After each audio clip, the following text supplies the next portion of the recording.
Jail নাকি bell, কি রয়েছে কারামন্ত্রী চন্দ্রনাথ সিংহর কপালে? উত্তর মিলবে শনিবার। তার আগে শুক্রবার বীরভূমের কিষাণ মান্ডিতে হানা দিল এনফোর্সমেন্ট ডিরেক্টরেট। প্রাথমিক নিয়োগ দুর্নীতিতে কারামন্ত্রী চন্দ্রনাথ সিংহের বিরুদ্ধে চার্জশিটে ইতিমধ্যেই প্রায় 13 কোটি টাকার বেআইনি আর্থিক লেনদেনের দাবি করেছে ইডি। 16 সেপ্টেম্বর আদালতে তাঁর জমি সংক্রান্ত নতুন তথ্য পেশ করে এনফোর্সমেন্ট ডিরেক্টরেট। ইডির আইনজীবী জানান, বোলপুরের জমির ব্যাপারে গুরুত্বপূর্ণ তথ্য রয়েছে। আর শুক্রবারই পাইকর কিষাণ মান্ডিতে পৌঁছে গেল ইডি। এই কিষাণ মান্ডিতে বীরভূমের একজন প্রভাবশালী তৃণমূল নেতা তিনি ধান বিক্রি করেছিলেন, কারণ তার বাড়ি থেকে, বোলপুরের বাড়ি থেকে প্রায় 40 লক্ষ টাকা উদ্ধার হয়েছিল। তার মধ্যে 20 লক্ষ টাকার তিনি হিসাব দিয়েছিলেন এবং এই 20 লক্ষ টাকার মধ্যেই রয়েছে ধান বিক্রির টাকা।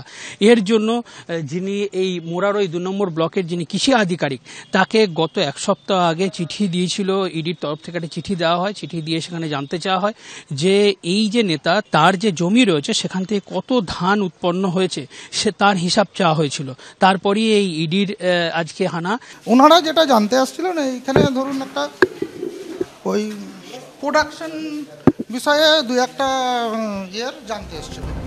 ইডি সূত্রে দাবি, চন্দ্রনাথ সিংহ নগদে বিপুল লেনদেনের উৎস হিসেবে জমিতে চাষবাসের উল্লেখ করেছেন। সেই জমি কখনো নিজের, কখনো পরিবারের, আত্মীয়দের, এমনকি দূর সম্পর্কের আত্মীয়দের নামেও দেখিয়েছেন তিনি। এই প্রেক্ষাপটে শুক্রবার বীরভূমের পাইকরে কিষাণ বাজারে হানা দিল ইডি।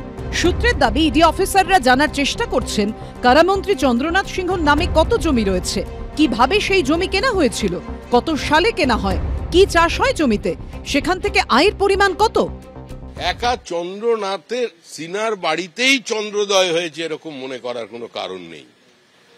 কোন জায়গায় সূর্যোদয় হয়েছে।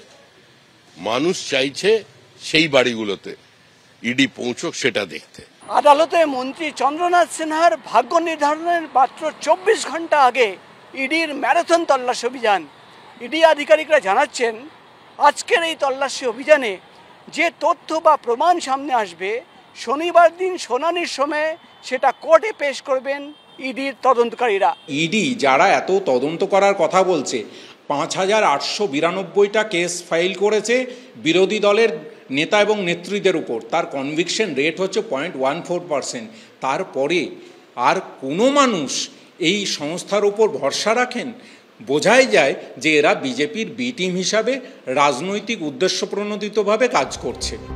এর আগে ক্রীড়ামন্ত্রী থাকাকালীন মদন মিত্র, শিল্পমন্ত্রী থাকাকালীন পার্থ চট্টোপাধ্যায় ও খাদ্যমন্ত্রী জ্যোতিপ্রিয় মল্লিককে গ্রেফতার করেছিল কেন্দ্রীয় এজেন্সি। কি আছে কারামন্ত্রীর ভাগ্যে? প্রকাশ সিনহা, ভাস্কর মুখোপাধ্যায় ও আবির দত্তর রিপোর্ট, এবিপি আনন্দ।